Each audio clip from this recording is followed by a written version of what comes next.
This episode of LBM Talks Credit is sponsored by PWT. And at PWT, you get more than an engineered wood supplier. You get a true partner who's ready to support your success coast to coast. And that's something they're willing to shake on. Hey there, I'm Thea Dudley, also known as the Credit Overlord, and welcome to LBM Talks Credit. We are the only podcast that talks trade credit in the lumber and building material space. Never miss an episode, stay tuned, and we're glad you're here.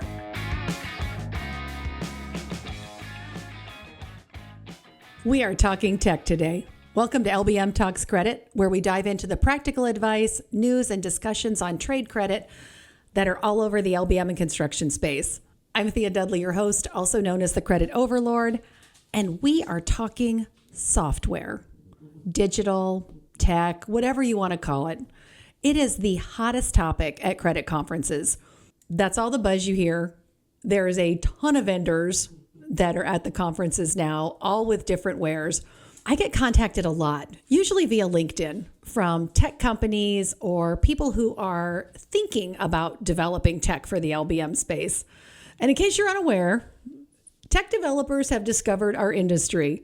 Apparently, word's out that we are an underserved industry, and I'm using quotes because that was what I was told. And we're way behind on adopting tech.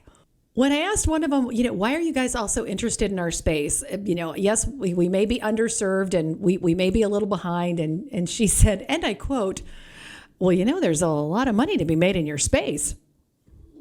Yeah. I probably wouldn't lead with that. I wouldn't lead with, you guys are some dinosaurs that are behind and we're going to make a lot of money in that space. That's kind of a turnoff. But tech for the credit function has also blown up crazy. All aspects of the process, automated analytics, reports, credit application processing, digital onboarding for customers, Cash App, KYC, KYB automation, know your customer, know your business, smart ID checking software, AI decision-making tools, digital payment platforms, online debt collection. If you have a process, somebody has or is building a solution or is willing to build a solution for you if you just buy it. Now, I'm intrigued by all of this stuff that comes out and how it continues to develop. I like more choices than less. I think competition drives, some healthy pricing, and it also, kind of ratchets up, hey, what are you going to be for customer service? How we do business, even run our lives, has changed dramatically. Amazon has spoiled me forever. I know I've said it before, but when I couldn't get my orders in 2 hours anymore, I was in tears. I was livid because I was spoiled. I was used to it. You gave me a service and now you're taking it away. Anything that makes it easy for me to get what I want or need on my terms is awesome. And that's the same with customers. We're all spoiled by convenience and the whole all about me. What are you going to do for me?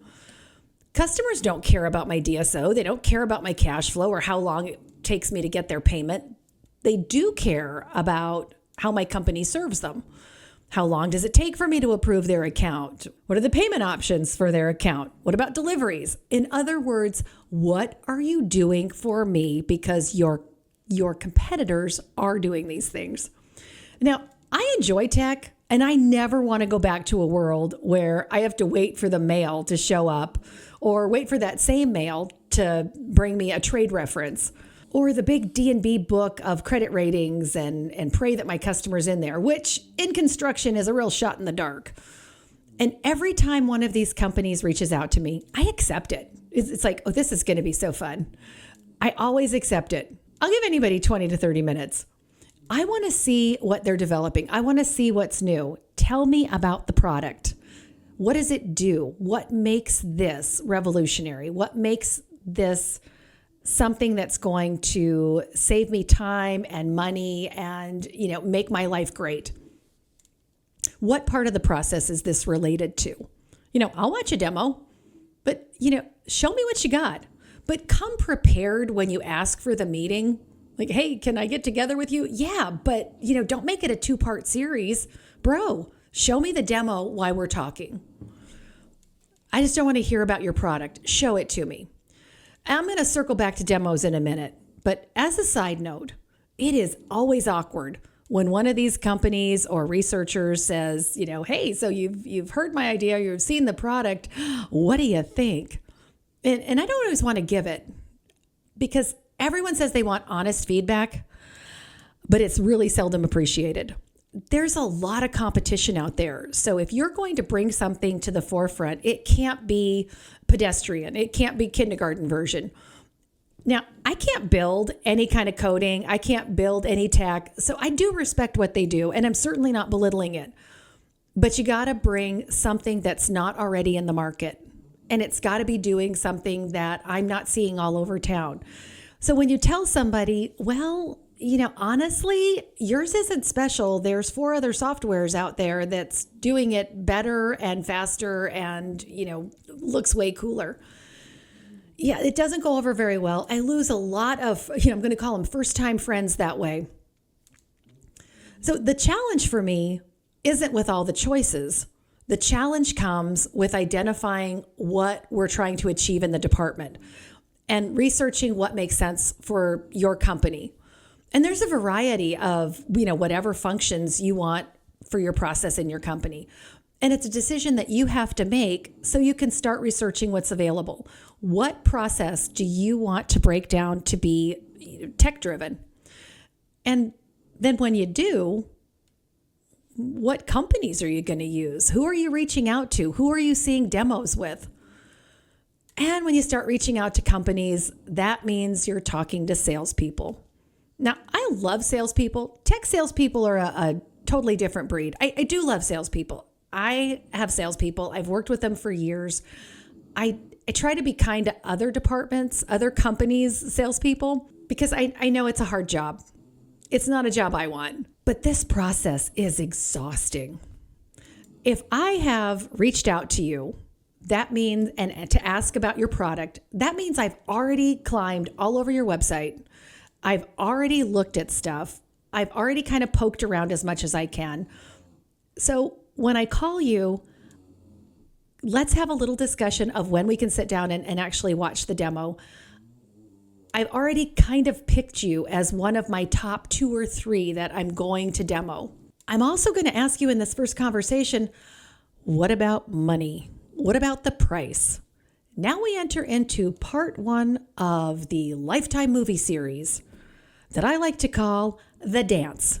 I want to know before I invest any more time in learning all of your brilliant bits about your company and your product, I want to know if I can even afford it. So before we launch into the demo, before you start singing all the accolades of the company, just remember, I went on your website. I climbed off all over it enough to have picked you as someone to reach out to.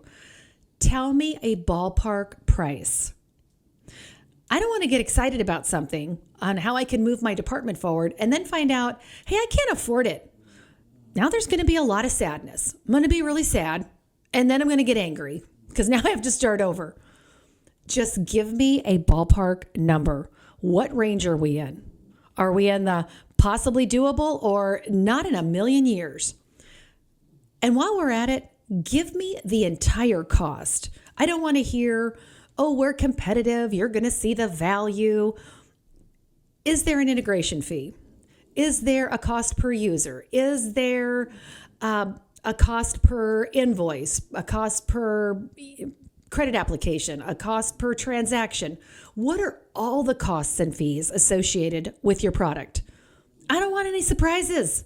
I don't want to get partway into us implementing this and you're like, oh, I forgot there's this one-time fee. I don't care what it is. I don't care if it's one time. I don't care if it's reoccurring.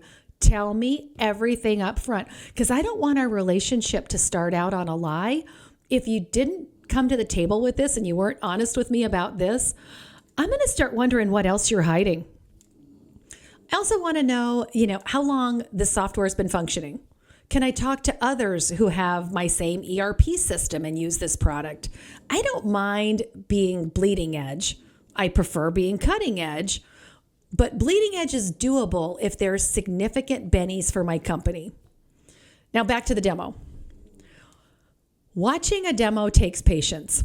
I'm not a patient woman. I like to drive, which means give me controls of the demo, walk me through the basics, and then turn over the controls to me. I get that you want to show me all of your bells and whistles. I get that you want to show me what you think is intriguing, but I want to play with it. That seems to frustrate almost every software company I encounter. They're like, what do you mean drive? It's like, turn over. I don't know that I can. Sure you can. You got a demo account. Let me sign into it. It's not that hard. It's just software. And if I can break it just by messing with it, honey, you got some work to do. So, and watching a sales rep flip back and forth is like watching a toddler tear into a Happy Meal. It's just frustrating. You're flipping around, showing me what you think is cool. Take this however you will, Mr. Sales Rep. You've never done my job. So chill out and let me see how I can maneuver in this. The other thing about maneuvering in your system is it allows me to figure out, okay, how hard is this to learn? How long did it take me to play around in this?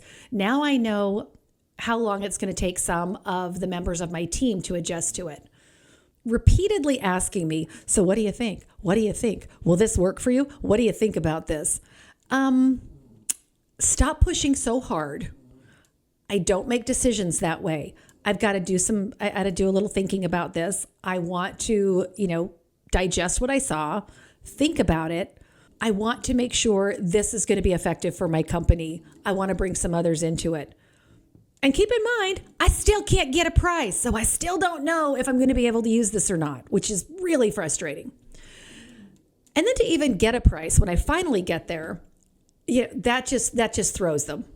I got to give them a wealth of information, usually, invoice number, size of each transaction, credit card data, how many MPAPs per month, how many kids do you have? Do they still live at home? How much do they eat?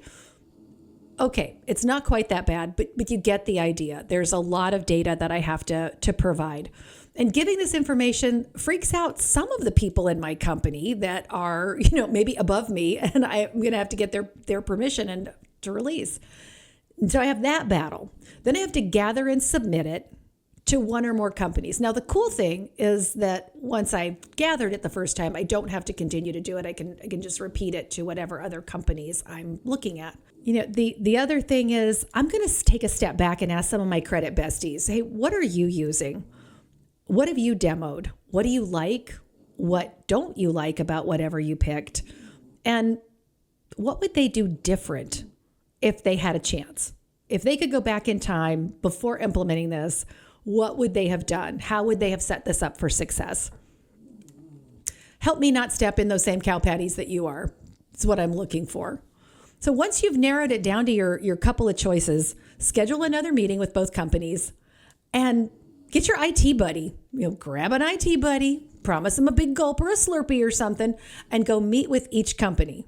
You're going to have to watch the demo again because your IT BFF is going to want to ask all of the questions that a credit person's not going to think of. I'm not going to know some of the things that they're talking about and behind the scenes connections. Once that happens, that's still not the last hurdle, IT companies, that I have to clear. And I would love to adopt everything that's out there and make my department as streamlined and efficient as possible. But I have some constraints. Mostly time and money. My department has a budget just like any other department. And I have some tough choices of where I'm going to spend it. And realistically, I'm not going to get funding for all of the stuff I want, which is everything I've seen because there's so many awesome bits out there. There's a lot of really cool stuff. If I could figure out how to get funding for the credit department of my dreams, that would be awesome. But I'm only going to get so many upgrades. And honestly, most companies can only roll out so many initiatives before all your teams start to break down. So if I'm rolling something out, maybe sales is rolling something out, marketing is rolling something out, and that doesn't even count the learning curve that comes with tech. So when I say, look, here's the ROI I've put together for this, the cost savings that you're touting aren't instant. It's not like we're going to hook up and it's like, bam, we're doing it. We're saving money like it's our job. There's a learning curve. I've got to get everybody trained. And that means my quickest learner down to my person that's, dragging the back of the pack. Everybody learns different. And then I've got to get customers on board. So once I get everybody trained, the savings will be realized, but it's going to take some time. So it's not instant. So that's part of my ROI and my sale to my leadership. And then there is, the limited amount of IT support that's to be had while everybody else is trying to make their dreams happen. So there's a lot of tough decisions about what's most important, bang for the buck, keeping up with how the company is growing and learning and what's important to the senior team and, all the things that factor in. I've still got to build my case. I got to determine what are the best choices. So when I'm talking to you, software guys, could you be a little kinder and, maybe build out a little bit of the ROI for me? Build out some pricing. Understand there's a learning curve. It is not instant. And understand that I have a few hurdles I have to cross in this process and this project. It'll be interesting to see how tech continues to evolve and if it'll drive the cost down. Because again, competition does drive costs and service. So I'm anxious to see what happens there. Until then, we'll keep watching what happens. I'll keep letting you know what's coming out. There's some fascinating things that have come out. In an upcoming episode, we're going to talk about some of the different softwares that are coming out or have come out that can make a credit manager's job so easy, and it takes very little effort and implementation and definitely helps your whole system and your process in ways that I never thought of 30 years ago. So it's really great to watch what's happening. That wraps another edition of LBM Talks Credit. I'm Thea Dudley, your host. And if you have a topic you'd like us to cover or, even like to appear on an episode, please shoot me an email at thea@creditoverlord.com or operations@lbmjournal.com. We will make every effort to make it happen. Thanks for joining us, and we'll see you next time.